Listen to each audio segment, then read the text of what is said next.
Zoho was actually idea of one of our engineers. You can miss anything, but not Zoho logo. See, this is the logo I'm proposing for Zoho. He said, "Yeah, it looked nice. Go ahead." It took maybe 15 seconds for him to decide a logo for a global brand. That's how Zoho logo was born. Zoho was nobody in that region. Okay, this is the backstory. Out of that 60%, 50% are Indians, and in that 50%, 40% are Malayalis. It was recorded in ARM studio in Los Angeles. How did this Super Bowl thing happen? We never trust any of the algorithms. An outdoor spot outside the airport costs you 5 lakhs. A spot, inside airport will cost you 25 lakhs. But this, inside ad costs you just 1 lakh. Competition, wearing in suit, okay. And you'll find, one booth where people will be standing black kurtas. Like, who are they? We took pride in celebrating our culture and roots, okay.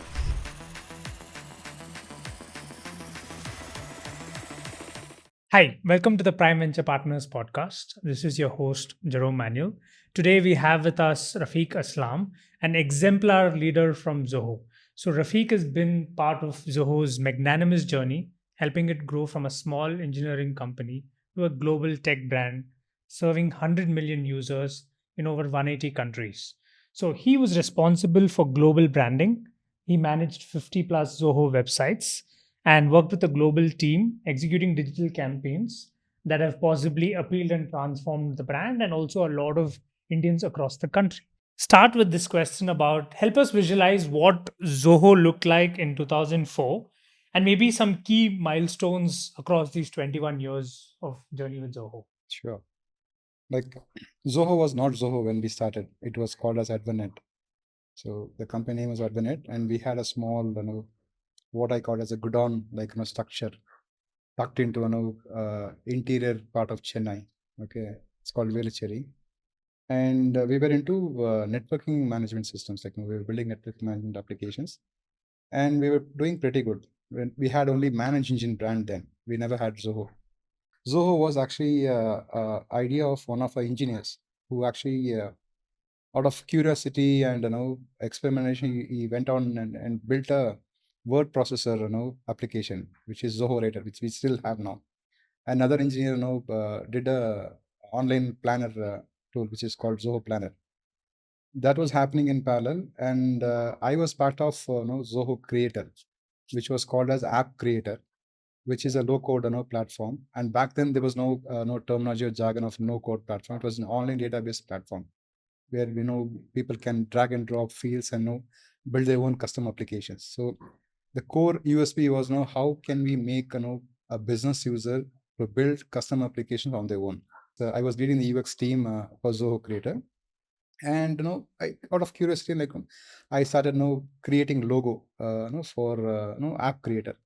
Even though App Creator was not part of Zoho then, it was all happening in the inside the company. There are a lot of ideas germing inside the company, a lot of ideas evolving. In one corner we were building App Creator, and another corner people were building Zoho Writer and Planner.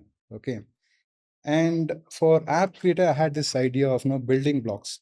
Like, it's a process of building something. With blocks you can create a home, with blocks you can create a ladder, with blocks you can create anything. It also has a playful character to it, right? So which actually resonates with Zoho Creator, which is actually letting people to build custom applications easily. Zoho had a 4 letter. Okay, naturally I had had to bring in another fourth Q, RGBY, which was primary colors. Okay, that's how Zoho logo was born. And I had to show it to Sridhar, and Sridhar was in patent, and my manager Haider Nizam, and we both went to bumped into Sridhar in pantry. I just showed him, okay, Sridhar, this is the logo I'm proposing for Zoho. He said, yeah, it looked nice. Go ahead.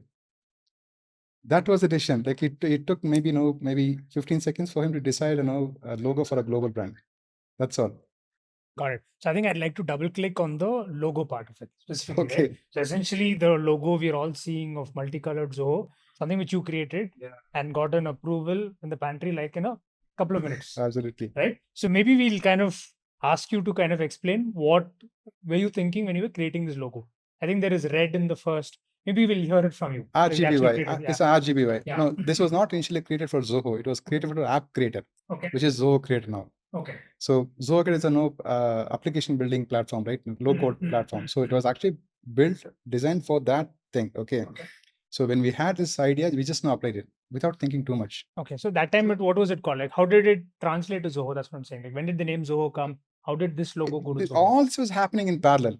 Like writer was happening in parallel, planner was happening in planner, and CRM was actually happening in parallel. Creator was happening in parallel. We also had Zoho Mail, which is Zoho Virtual Office, just called it virtual.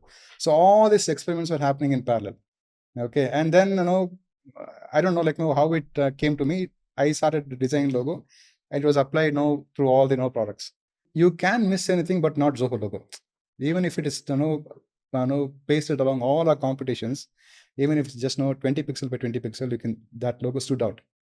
It has 4 primary colors. Nobody could miss that logo. Okay, and that also actually helped us in a way to bring down our marketing cost. Okay, so when someone actually spending for more frequencies, buying more frequencies, I bought less frequencies on media. Okay, and even though the ad recall had a logo actually helped us create good ad recall. Okay, and another important strategy. This was a serious idea. Not to confuse with product because we are building product like crazy. Like every month we had new product releases, right? Okay, he said like let's keep all the product names simple. I mean, people should actually identify product usage or product by its name. Okay, if it is a CRM, just name it as Zoho CRM. Okay, if it is mail, just name it as Zoho Mail. If it is email marketing, just name it as Zoho Campaigns. Okay, so everything was a suffix of Zoho. Zoho Mail, Zoho CRM, Zoho whatever. Like we had 20 products in back then. Okay, so when we started doing branding activities, even for one product, for example, Zoho Books, okay, first thing people saw was Zoho. Okay, and if we had Zoho CRM campaign running in parallel, the product marketing campaign running in parallel, people would have already seen Zoho in a massive airport, billboards. I was like, okay, I have seen this logo. I've heard you guys somewhere, right? No, that's a kind of familiarity that logo actually helped us build in the market. Got it. Because you're also UI UX designer. So you're saying like the reason for possible attraction or even this familiarity with the logo is the usage of the primary colors. Absolutely. Right. So Absolutely. that is And what. also the shapes. Shapes. What is one thing that is actually stopping someone using a software or digitizing their software? It's not lack of knowledge. It's just the complexity of the product. No, the aversion towards software is the complexity. Okay, the moment you see something playful, see logo, branding, ad is the first interaction any customer or consumer will have with your product, right? The moment you see a logo which is simple, which is playful, right? It actually opens a first door. Okay, for example, when we did Zoho Books campaign in 2017 for GST, okay, I mean we had Tally, who is veteran in this market, right? But we stood out. We stood out. And an interesting point is that when we were actually running Zoho Books campaign, okay, our signups increased for Zoho CRM. Okay, so How does it happen? parallel help. Yeah, this is spillover effect, right? So whenever people saw Zoho Books, okay, I mean Zoho Books on any of the medium, okay, they would visit Zoho.com and there they would see Zoho CRM and all other products. That's one way of introducing all our products, okay. And if someone has seen Zoho Books ad in outdoor, and if they encounter any of Zoho CRM performance marketing display ads or YouTube, or if they attend any event, they could relate, oh, I saw you there, right? So logo is the first impression, right? Got it. Got it. Nice. I think that is lesson number one for all startup founders. Make it very simple and playful. Right. Yeah. So I think that is my takeaway. Now, because most of our target audience are startup founders, and specifically, I think this episode will be very useful for B2B SaaS founders, right? In that case, what are the building blocks for founders who are building brand and marketing, right? I think that will be really effective to hear from you. What are the various building blocks? Yeah, I think.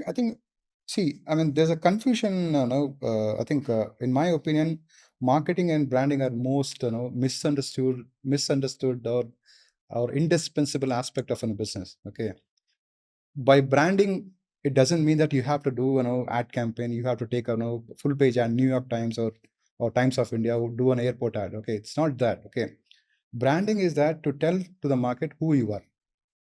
Okay, and how unique you are among your competition. And if you have a point of view on your market, on your audience, how are you communicating that with a conviction? That is branding for me. Okay, it is not about no advertising. It's not about no buying media. That's the second part, the amplification strategy. Okay, branding is identifying who you are and why did you start this business, and what is the value that what is the commitment that you're giving to your customers. Are you sticking to those convictions, right? That is branding. Got it. So first is who are you? So let's say the founders have identified who are they. Yeah. Then what happens after? Okay, now the thing is that, see, generally, you start with a story. Every startup company has about us story, right? Why they started. Okay, but down the line, if you take 2 years, I mean, the journey, the origin, and the pathway they are taken is totally different. But that shouldn't be the case, right? I'm saying, like, no, if you want to say that, okay, if you're entering into a market where people are using a software which is bloated, or if you're entering into a market which is where the software is complex or is highly priced, okay, and you have a point of view saying that, okay, I can offer this same product, same stuff at a very, very nominal price, okay, and I'm going to make it super easy to use. Okay, if that is your conviction, you should stick to it for 5 years, 10 years, and your communication should reflect that.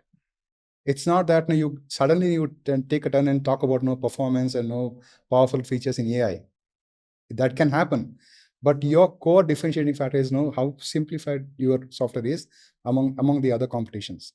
Simplification or whatever it could be, it is that. Got it. So one, first they identify who they are. Two, and also sticking to what their core differentiation is. Exactly. Right now they have both these pieces going on. So how do they take, and what are the various other blocks? Say, for example, they're a B2B SaaS startup. What else should they be thinking about? Say, for example, if they think this is my online presence, this is how I want to reach customers, how should they go about thinking it? So that's what I'm trying to understand. Or rather, how did Zoho go about thinking? Maybe we can take lessons from them. Thing is that now we never got into branding until 2014. That's already 15 years. First 15 years we focus only on our product marketing. Okay, we never even thought about investing in branding. Okay, but after a point, like all this while in the 15 years, we were just focusing on paid marketing, which is primarily adverts. Okay, then we started realizing that this is not sustainable marketing channel for us, because every keyword cost is going high. Okay, and every day you see a new new competition entering into the market, and they are bidding for your brand keyword. Okay, you have to outbid them to even for for users to land on your website for your own keyword. Now, how crazy that is, right? Okay, so we thought, maybe we should build parallel sustainable channel which can actually help us to amplify our awareness. Okay, and still bring down the costing. Okay, I would say that post branding campaigns, our marketing spend has significantly dropped. It's the assumption is that myth is that once you start doing branding campaigns, okay, your cost will shoot up, right? That's not the case. Okay, once you have effective branding campaigns run, okay, and considering the market we are into in SaaS, you don't have to launch a branding campaign every quarter or every month like FMCG, right? Okay, because every month decisions are not made for buying a software. Nobody thinks of software. Nobody wakes up think of I'm going to buy a software, right? You should first understand that. Okay, then you find a seasonality. Which season, which month, people are actually purchasing your software. Okay, just 3 months before that, can you create a buzz? Can you create awareness? Okay, and then post that, can you continue your performance marketing? Right. Another mistake I found in the market, say from the young startups, as that, okay, not young startups, who are in the growth stage. Okay, either they have performance campaigns on, or they do branding campaign. They pause their performance campaign, they launch their branding campaign, which is the biggest mistake. Because branding campaigns cannot give you instant results. Okay, it takes time. Okay, and most of the branding campaigns will not have a strong call to action. It shouldn't have a strong call to action. Okay, the moment you spend millions of dollars on a branding campaigns, and if you expect some the branding campaign to give you results, it will not give. Okay, you should have your performance marketing campaign run in parallel at the background, so that when the same person encounters your branding campaign in some channel, maybe on YouTube, maybe on TV, on outdoor airport, okay, and when he's actually looking for your industry article, reading the industry article, when your performance marketing ad campaign displays, that's when you can convert them. Right. So these are some of the things that probably I would suggest no startups to use. Got it. I think very valuable insights. I think one core piece which came out is keep your performance marketing on even while you're running brand campaigns, because it has to kind of coincide. Only when it Yeah. coincides, it Yeah. yields very high. So I think that is a very nice segment to understand because you spoke about campaigns. Let's do specific two case studies from Zoho's history. Uh, let's use these campaigns to understand what all went behind, what are some very good best practices that possibly founders can take from it, right? So I think the first one we'll start with. Do you have a choice? One I is have a choice. made in India, made for the world, Yeah. and the Super Bowl piece. We Yeah. can start with whichever you prefer. Okay. No, I have another choice. Okay. Okay. Do you want me to know? Yeah. So which one is Okay. this? So this is about VAT campaign. No VAT campaign. Okay. Okay, which is done in UAE, Dubai. Okay.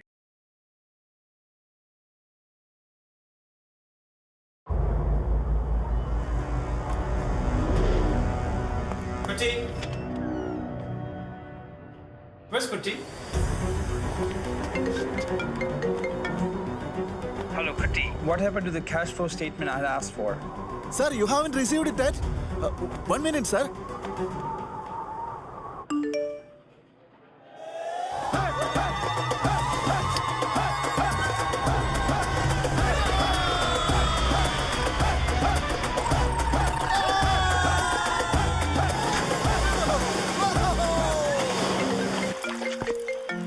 Yes, boss. Kutty, aren't we supposed to file for the VAT returns today? Just submitted the water returns. Sorry, VAT returns.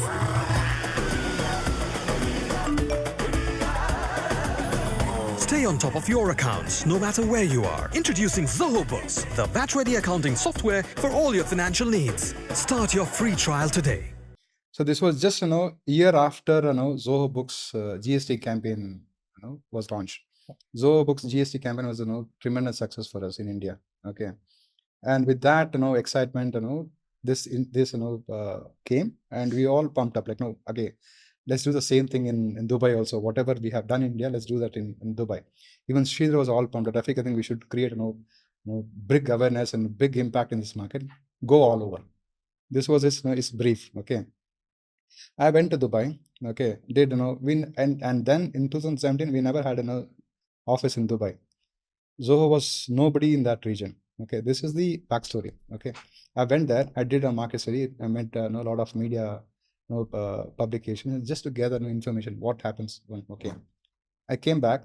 Okay, me and my teammate Harish, who was a media planner. Okay, we were just discussing like how to go about in this region, because Dubai is just 1/10 of Chennai, not even India, just Chennai. Okay, and the media expense are 3 times than New York.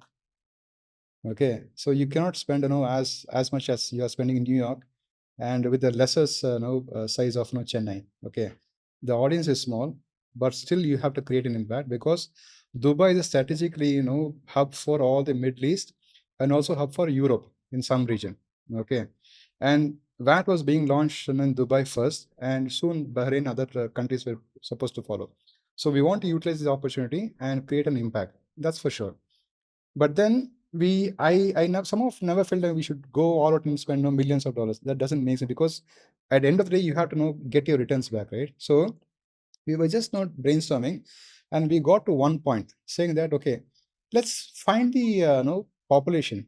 Okay, we just did a pie chart. This was a brainstorming session. Okay, and we found out that 60% of Dubai population are expats, and out of that 60%, 50% are Indians, and in that 50%, okay, 40% are Malayalis. This is one side. On other side, we just started digging the accountant community. Who are the accountants in that region? Okay. In that, almost 60, more than 60% are Malayalis, and rest 20% are Gujaratis. So if you target Indians, I think job is done. Okay, but initially Sridhar wanted to create awareness among the sheikhs, Emiratis, everything, or all the Arabs. Okay, they were super expensive. So instead of targeting the entire audience, we just targeted Indian accountants. Okay, which actually created very good impact. And it's been almost 7 years now. Even the local team says that they are finding it difficult to erase the image that Zoho is not just accounting software. Zoho is more than accounting software. We just did one campaign. So this is how you can view your insights or create a campaign based on your market audience insights. Okay. Another interesting thing is that if you see the creative, the main character is Kutty, who is a Malayali. Okay, you see, so the moment someone sees that, they resonate with the character and they find out saying, Zoho is an Indian company and the decision maker is accountant. And of course, his boss is an Emirati, and no CEO will get into decision making of accounting software. Accounting is the least thing any CEO would get into. Okay, so whatever accountant is suggesting, he'll just go it. Okay, so we got a tremendous success for this campaign. I think this is phenomenal because you identified who the user is, know the decision maker is, and just took them and put them in the campaign. Simple. That's all it is. Simple. And another thing I want to stress is, can you expect this level of deep research from an external team, external agencies, right? Unless until you're part of the product team, unless you're part of the whole company's culture of frugal spending. Okay, do you think even you can come up with this? Imagine this brief was given to an agency from Sri, said go all out and do big in Dubai. Imagine what kind of bill they would have charged for Sridhar. Okay, simple. Got it. I think this is a classic case study. Very, very interesting, right? And so basically, this became viral amongst Malayali accountants. Exactly. Okay. Exactly. Got it. And that's what spread the word. And maybe just to kind of close the story, what is Zoho's presence in, say, Dubai, the Middle East today? And now I think it's Middle East is the fastest growing region, for Zoho.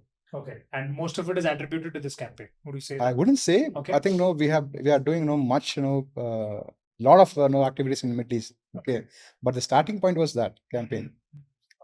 So in fact, no media house was ready to give us media, because we never even had a phone. We never had a phone number. I said, who are you? How can I trust you if you make a payment? I had to make advance payment to buy a spot in TVs. Got it. And so you're saying this ad kind of moved the needle and changed some. Yeah. Absolutely. Any quick story on that? How that changed? Any insight? In fact, we never had a partner also for Zoho Books. Okay, and this campaign actually helped us build a partner ecosystem first, even before setting up an office there. Partner ecosystem for books and a lot of integration partners, implementation partners, and stuff. I would say this is starting point for setting up an office there. Okay. Great example of how one campaign opened up an entire market. Yeah. And also with significant background research. Yeah. I'm also talking to a lot of founders are actually approaching me saying that we are good in this region and we want to launch in that region. Can you help us out? This could be one of very quirky, but very effective. Yeah. Just know your audience, know whom you're talking to, and just hit there where they can resonate. Right? Be precise. Don't go broad. Be precise. Perfect. I think that brings us to the next case. Which one would you like to go? Made in India, made for the world. Made in India. Okay. Yeah. Perfect.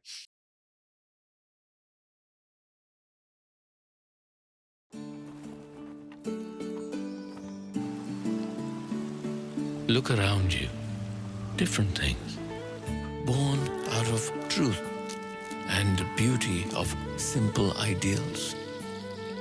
Ideals of honesty. Ideals of passion.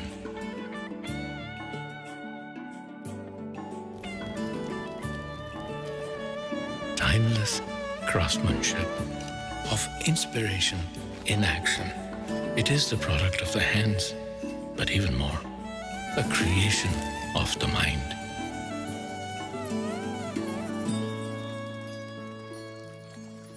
Software, the ultimate product of the mind. It's our craft, our identity, inspired by simplicity, designed to make things work for you. Zoho, made in India, made for the world.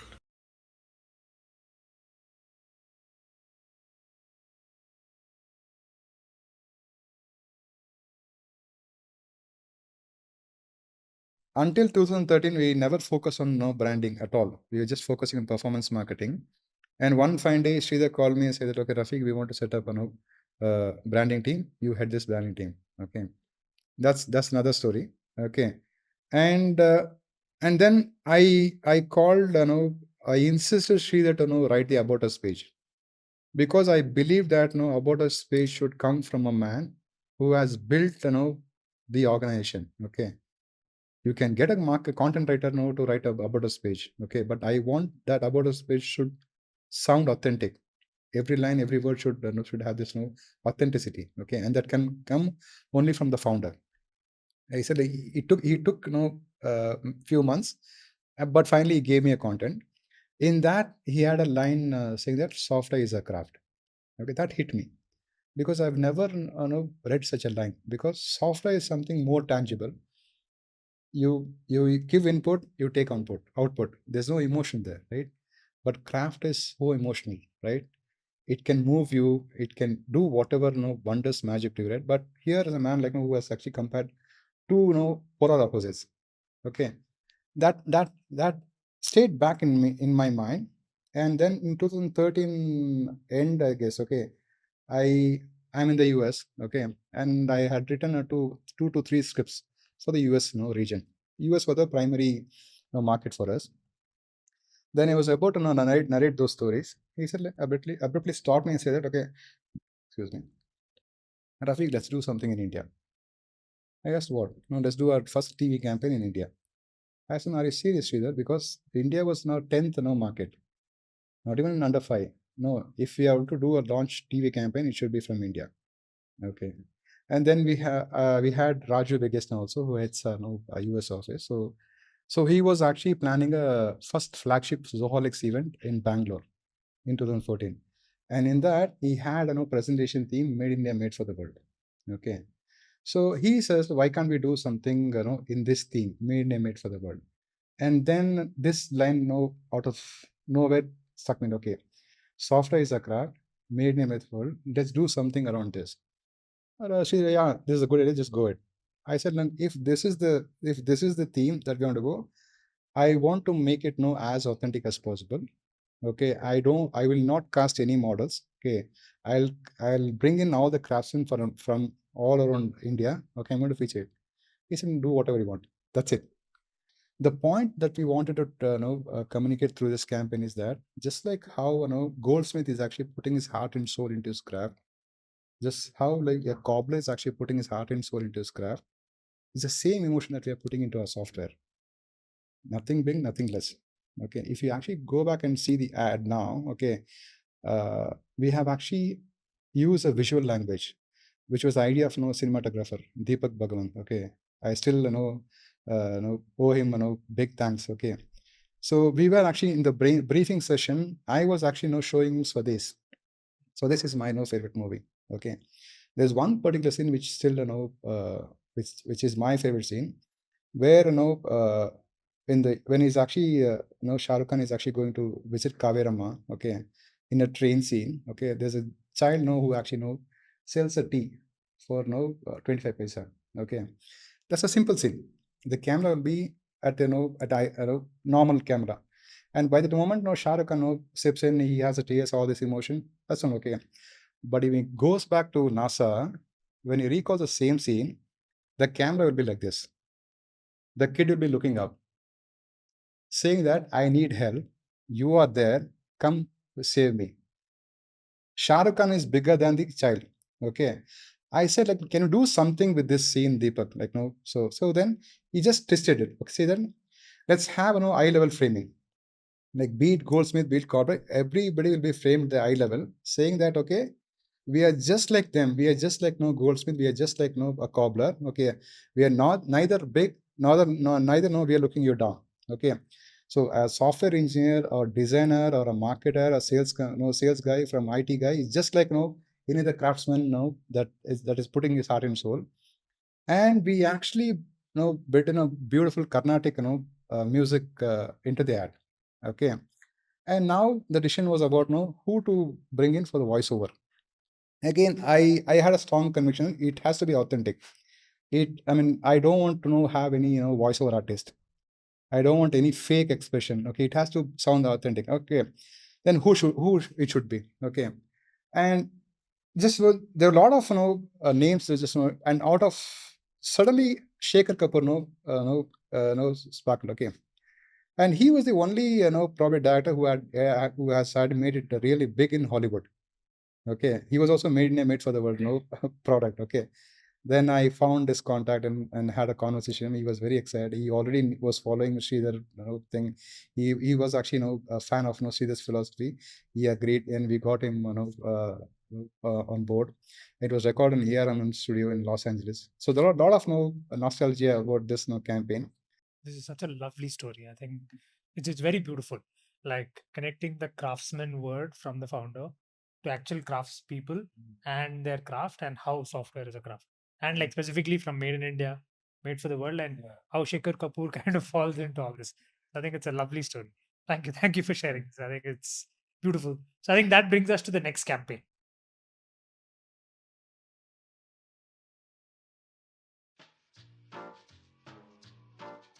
He's been around the world, but he desires more. He's seen it all. It's always what you think's tough. Finance right there all the time. With over 40 fully integrated applications, you won't be able to contain your excitement either. From just $1 a day per employee, run your entire business with Zoho One, the operating system for business. So now we've looked at the UAE. Now we've looked at Made in India, Made for the World. And how did this Super Bowl thing happen? Like, because it's possibly the most sought after thing in the world for advertising and marketing, right? Like, how did this happen? Would love to know. Yeah, sure. Now, when Sridhar asked me to head the branding or creative team, okay, I asked him what is your vision, or what is the goal that you're setting it for me? He just randomly said, okay, I want to run Zoho ad in Super Bowl someday, and I didn't know what Super Bowl was then. Okay, I had to Google it to find out a Super Bowl. Okay, again this stayed back in my mind. Okay, I made up. Okay, one day I'm going to run Zoho ad in Super Bowl. Okay, and then see Super Bowl ad is super expensive. 10 seconds cost you a few $1 million. Okay, I don't think even if Sridhar agrees, I would be running an also ad and that cost. Okay, but somehow I wanted to break into that and just make sure that Zoho is there in that in that whole ecosystem in Zoho Super Bowl stuff. Okay, considering our audience set, considering our decision makers. Okay, people are already moved from plugged into and OTT platform. Okay, most of the audience are actually consuming content on OTT platform. Okay, and if this costed few millions, this costed only thousands. And I bought 25 spots for few $1,000. Okay, and I ran 25 spots on a single day. Okay, on a final Super Bowl day. And there were a lot of Indians who actually watched that campaign. They even tweeted saying that they feel really proud to see a Indian brand doing a Super Bowl ad. Okay, and I didn't tell it to Sridhar. I showed a tweet to him. I said, "Oh, when did you do this?" I said, "No, I did this." So Got it. So just to kind of understand, right? Because there are OTT and D2H platforms. So you pushed the ad onto the OTT platform. OTT platforms. OTT platform. Okay, and this 25 slots are available only. Only. Okay, and like, how did you find this out? Like, maybe it's interesting. No, Yeah. just like I am a firm believer that marketing shouldn't be outsourced. Okay, marketing is a very core part of organized success. Just like your engineering, just like your security and compliance, okay, or sales, okay, marketing should be a core part. Okay, So as soon as I started, okay, this is again realization of Made in Made for the World campaign. When we launched this campaign in 2014, okay, everybody loved the campaign, but who was saw? But in the event Zorex event, which was few weeks after launch of the campaign, nobody saw the campaign. I went and asked the people like, did you see the ad? No. When was it? Did you play it in NDTV? Yes, I did. I played it in ran it on NDTV. Did you do run it on Time Sound? Yes, I did it. But they never saw the ad. That's when I realized that okay, there should be some strategy to actually distribute your creative, and that is what media planning is all about. Okay, media planning is all about picking a time slot which is relevant for your audience, picking a program that's actually relevant for your audience, and just playing your ad. Okay, that's when I got into different people and hired media planner. Okay, and similarly we had another media planner in the US. Okay, so this was actually this Super Bowl media was actually bought through our own employee, US employee. Okay. So I think this is like possibly a unknown piece to a lot of founders and entrepreneurs, right? So can you tell us a little more about media planning? What does a media planner do? And maybe a little more insight because you've worked in this space. Yeah. Because the first ad you didn't see enough eyeballs. And then you figured the distribution is through this media planning. How does one go about media planning and what does a media planner do? So media planners basically is to put out a chart like how can you distribute your creative, or even to step further like what is the goal of this campaign? Okay, whom are we targeting? Okay, that is the first step. And media planner actually come back with the plan saying that okay, these are the touch points that probably we can actually use to communicate this message for this particular audience. Okay, it not necessary that every ad campaign should have a TV, every campaign should have an outdoor, every campaign should have an airport. That's not necessary. Okay, a campaign, a communication can have a TV plus digital. A campaign can have outdoor plus digital. A campaign can have airport plus digital or TV, whatever this combination. It all depends on what is that you want to communicate. That is primary. Okay, media plan is job to first chart out plan like what is the channels that we are picking up for this campaign to get across the message for the particular audience. Step 2 is that negotiating with the media houses. Okay, buying media directly. This is another important thing that we did, which actually helped us bring down the cost significantly. Generally, how this happens is this is generally outsourced. Okay, an agency would actually charge anywhere from 7 to 8, 10% on the media spend. Suppose you are now spending $1 million, you can calculate 10 or 7%, right, upfront. So we are saving 10% upfront. Okay, and we are actually paying our talent based on our savings. Okay, it's not extra. Okay, or we can put back that money and buy more inventories. Okay, so thing is that when we start negotiating with the media houses directly, we build a relationship with them. We build a long relationship with them, and media houses are that they open up prime premium inventories only to the key clients. Okay, and we also do a bulk buying. We also do a yearly long bulk buying based on the relationship. Okay, these are some of the tactics that we apply in various regions. Okay, and being a global brand, okay, we can talk and we have data or insights of various regions. Suppose if someone is actually coming from Dubai and saying that okay, it costs you this much, my next question is that New York has this footfall. Okay, why are you charging this for this much footfall? I say no, this will not work in Dubai. And my next question will be like, okay, tell me one thing. My target audience wakes up at 7 p.m. Okay, gender is most of the decision makers are male. Okay, 60 to 70% till now. Of course, the female decision makers are that segment is growing, but till now male audience are predominantly decision makers. Okay, if it is a male, he gets up at whatever time, he brush up, maybe hits the gym, and reads a newspaper, or maybe skims through his iPad to consumer, and maybe either it takes public transport or cab, okay, to an office. It does its work and takes his lunch and gets back home. Again, he chills by consuming some TV content and goes to bed. Now tell me, is this behavior different from Dubai? or is it completely doing something differently? No.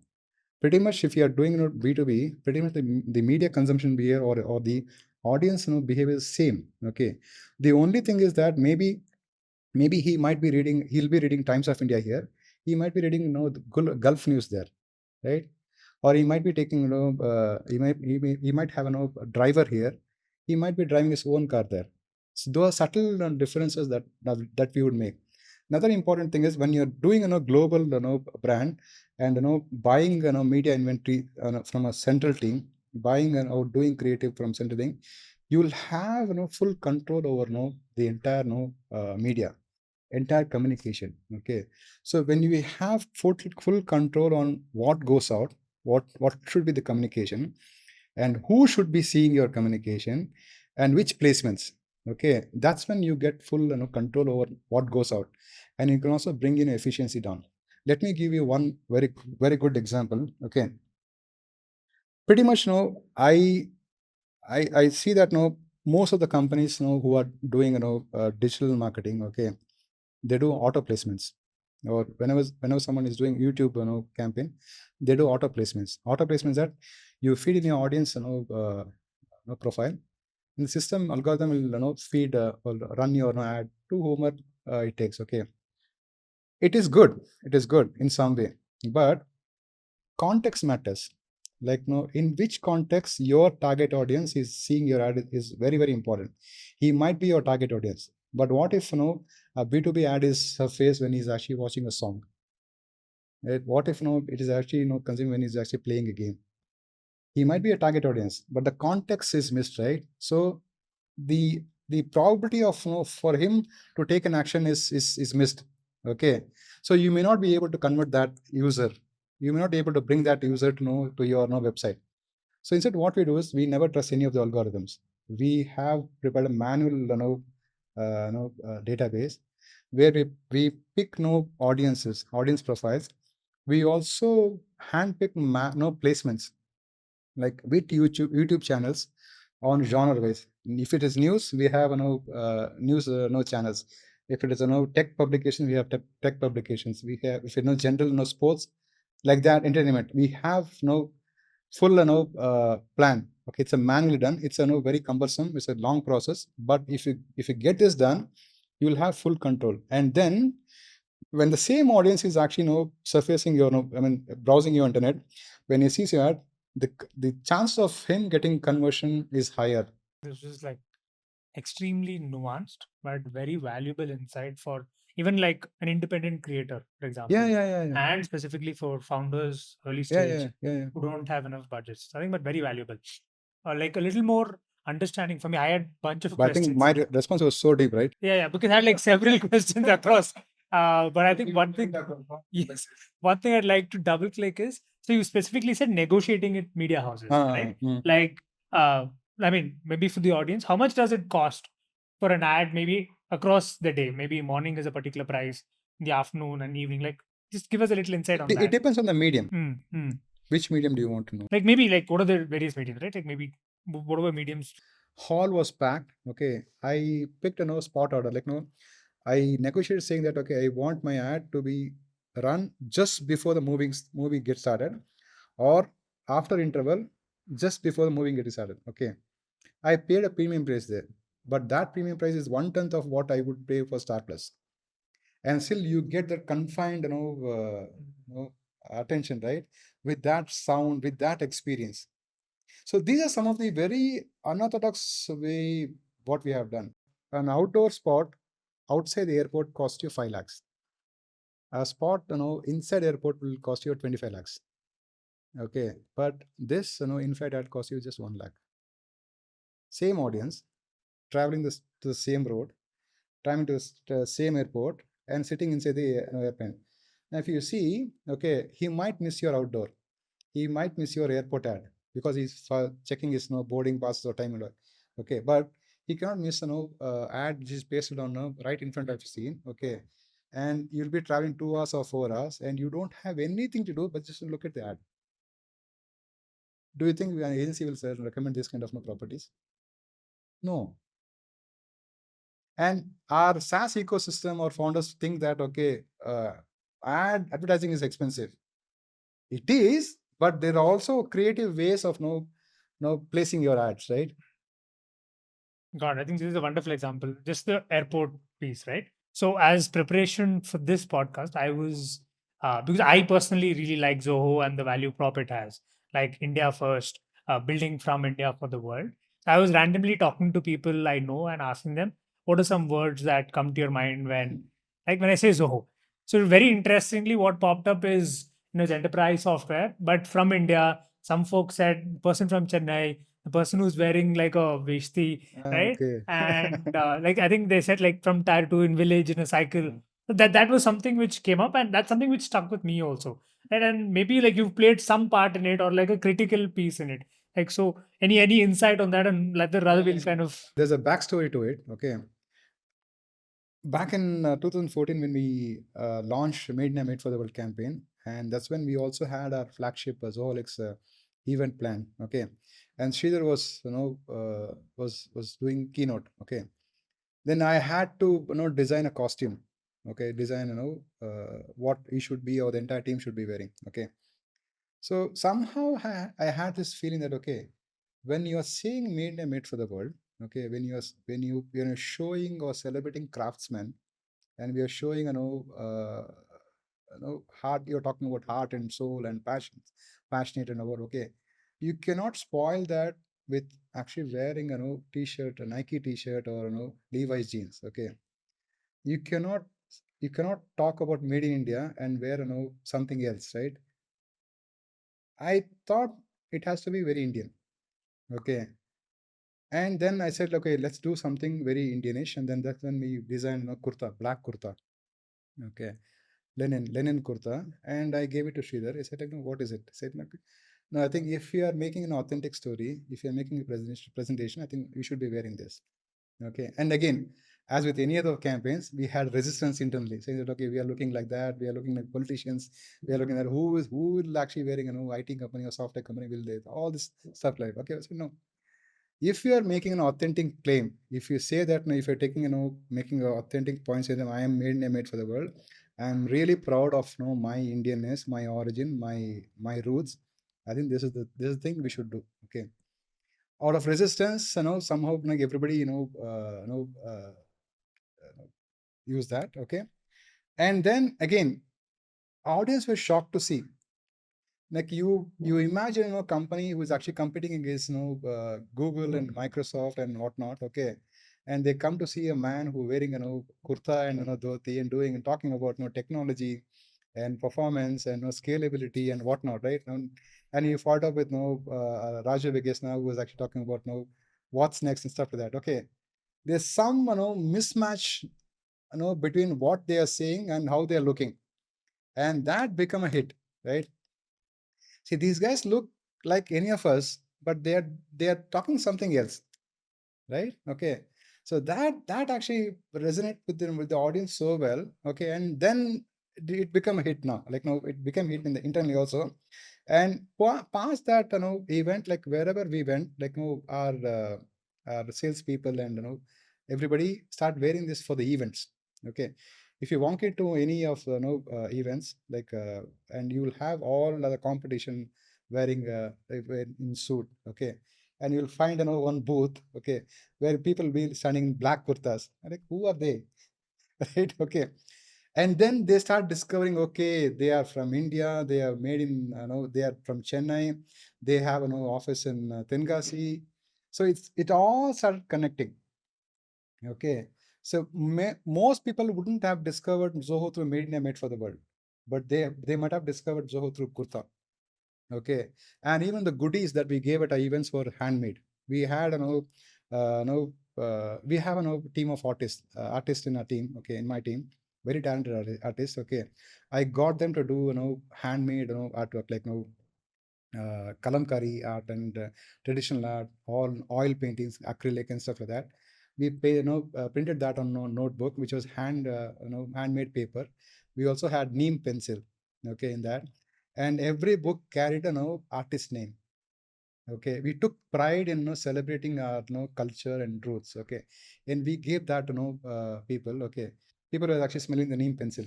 at the event. So what I'm trying to say is that, okay, this whole thing of authenticity was actually viewed around all our communications, in ad, in our presence, in our communications, in our presentations, in our goodies, everything. Okay, and this also started bringing in change internally. I think I would suggest every entrepreneurs to be as authentic as possible.